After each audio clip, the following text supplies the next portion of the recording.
ರಾಜ್ಯ ರಾಜಧಾನಿ ಸೇರಿದಂತೆ ರಾಜ್ಯದಲ್ಲಿ ಹೆಚ್ಚಿದಂತಹ ಬಿಸಿಲ ಧಗೆ ಈಗ ರಾಜಧಾನಿಯಲ್ಲಿ ಹೀಟ್ ಸ್ಟ್ರೋಕ್ ಆತಂಕ ಶುರುವಾಗ್ತಾ ಇದೆ.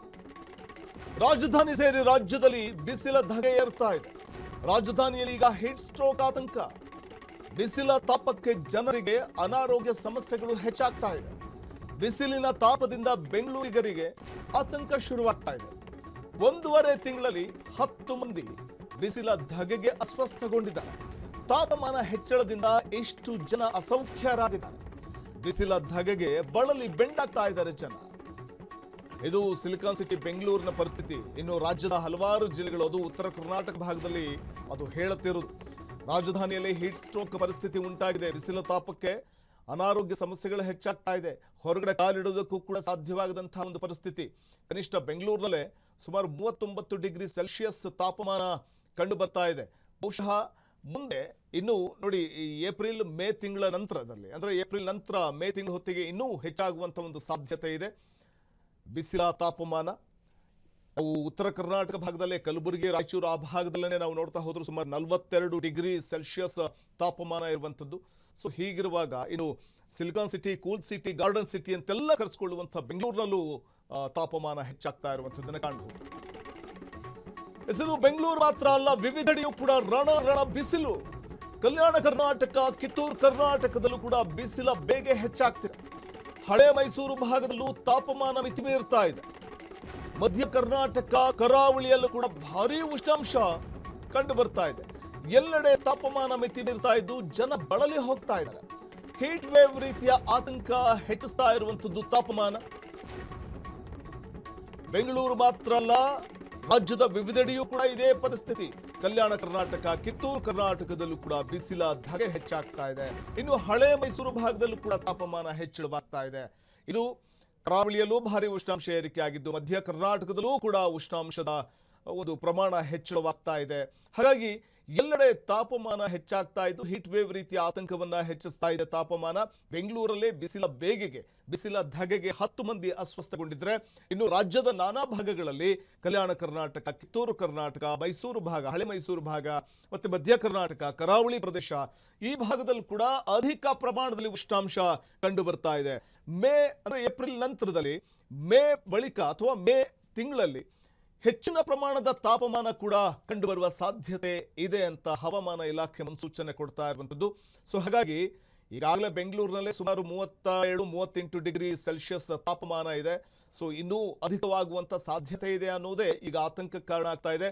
ಈ ತಾಪಮಾನ ಅಧಿಕವಾಗ್ತಾ ಹೋದ್ರೆ ಅನೇಕ ಅನಾರೋಗ್ಯ ಸಮಸ್ಯೆಗಳಿಗೆ ಒಳಗಾಗುವಂತಹ ಒಂದು ಸಾಧ್ಯತೆ ಕಂಡು ಬರ್ತಾ ಇರುವಂಥದ್ದು. ಈಗಾಗಲೇ ಹಲವಾರು ಕಡೆಗಳಲ್ಲಿ ಇಂತಹ ಪ್ರಕರಣಗಳು ಬೆಳಕಿ ಬಂದಿದೆ. ಅಂದ್ರೆ ಬೆಂಗಳೂರಿನಲ್ಲೇ ಸೊ ಅನೇಕ ಅನಾರೋಗ್ಯ ಸಮಸ್ಯೆಗಳಿಗೆ, ಬಿಸಿಲ ಬೇಗೆಯಿಂದಾಗಿ ಅನಾರೋಗ್ಯ ಸಮಸ್ಯೆಗಳಿಗೆ ತುತ್ತಾಗ್ತಾ ಇರುವಂತಹ ಒಂದಷ್ಟು ಘಟನೆಗಳು ಬೆಳಕಿ ಬಂದಿರುವಂಥದ್ದು.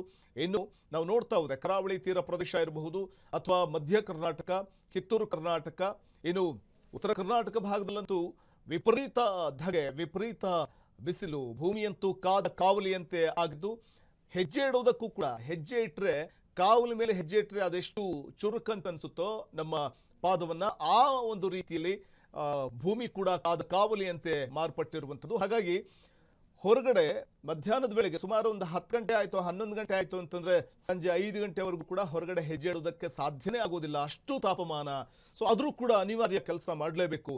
ಆ ಕೆಲಸಕ್ಕೋಸ್ಕರನಾದರೂ ಹೊರಗಡೆ ಹೋಗೋಣ ಅಂತಂದ್ರೆ ಆ ಬಿಸಿಲ ಬೇಗೆ, ಬಿಸಿಲ ಧಗೆಗೆ ತಾಪಮಾನವನ್ನು ತಡ್ಕೊಳ್ಳೋದಕ್ಕೆ ಸಾಧ್ಯನೇ ಆಗೋದಿಲ್ಲ. ಅಷ್ಟು ಬಿಸಿಲ ತಾಪ ಒಂದು ರೀತಿ ಹೊರಗಡೆ ಹೆಜ್ಜೆ ಇಡೋದಕ್ಕೂ ಹೆದರುವಂತ ಒಂದು ಪರಿಸ್ಥಿತಿ ನಿರ್ಮಾಣ ಆಗುವಂತೆ ಮಾಡಿದೆ. ಇನ್ನು ಬೆಂಗಳೂರಿನಲ್ಲಿ ಕಳೆದ 1.5 ತಿಂಗಳಲ್ಲಿ 10 ಮಂದಿ ಅಸ್ವಸ್ಥಗೊಂಡಿದ್ದಾರೆ. ತಾಪಮಾನ ಹೆಚ್ಚಳದಿಂದಾಗಿ ಅಸೌಖ್ಯದ ಪರಿಸ್ಥಿತಿ ನಿರ್ಮಾಣ ಆಗಿದೆ. ಬಿಸಿಲ ಧಗೆಗೆ ಬಳಲಿ ಬೆಂಡಾಗ್ತಾ ಇದ್ದಾರೆ ಜನ. ಇದು ಬೆಂಗಳೂರು ಅಷ್ಟೇ ಅಲ್ಲ, ಅದು ನಾವು ಗಾರ್ಡನ್ ಸಿಟಿ, ಕೂಲ್ ಸಿಟಿ ಹೀಗೆಲ್ಲ ಕರೆಯುವಂತಹ ಬೆಂಗಳೂರಿನಲ್ಲೇ ಇಂತಹ ಒಂದು ತಾಪಮಾನ ಅಧಿಕ ಪ್ರಮಾಣದಲ್ಲಿ ಹೆಚ್ಚಳವಾಗ್ತಾ ಇರುವಂಥದ್ದು ಆತಂಕವನ್ನು ತಂದೊಡ್ತಿದೆ.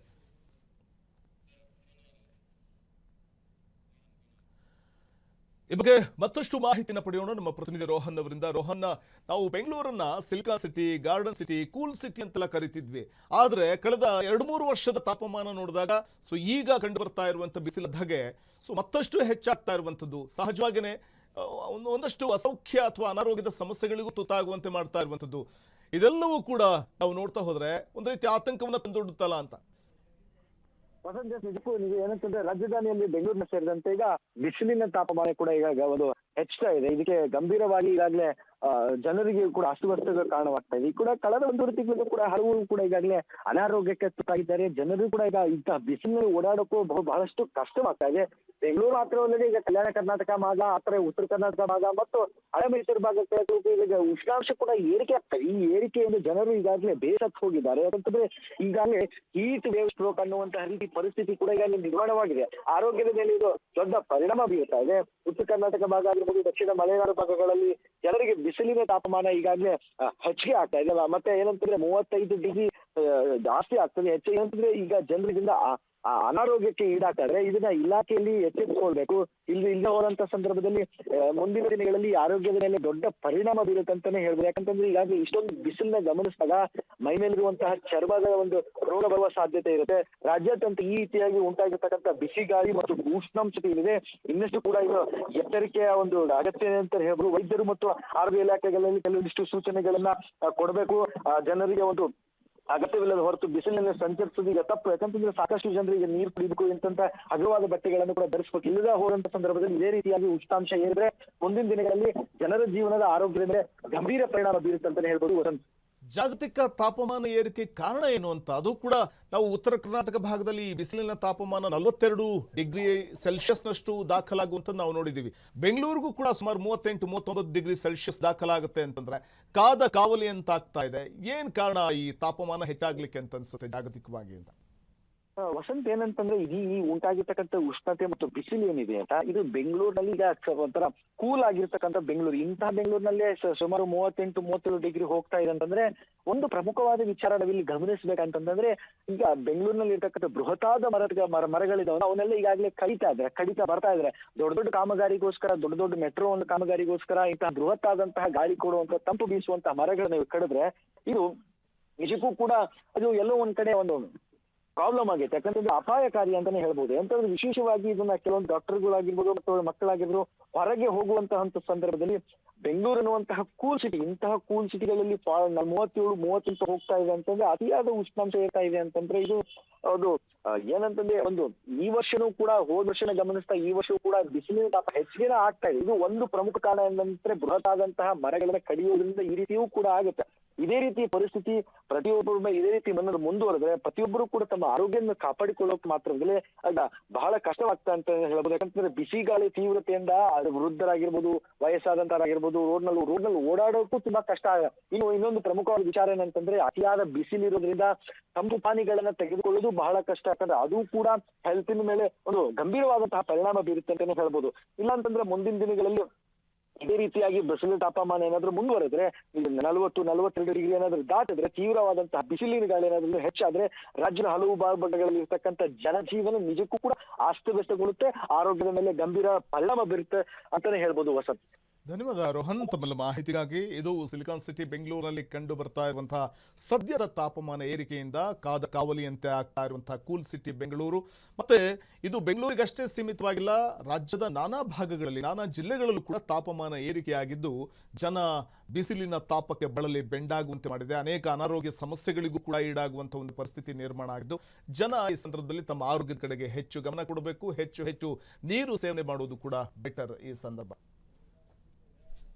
ಕ್ಷಣ ಕ್ಷಣದ ಸುದ್ದಿಗಳಿಗಾಗಿ ಫ್ರೀಡಂ ಟಿವಿ ಸಬ್ಸ್ಕ್ರೈಬ್ ಮಾಡಿ, ಲೈಕ್ ಮಾಡಿ ಹಾಗೂ ಫಾಲೋ ಮಾಡಿ.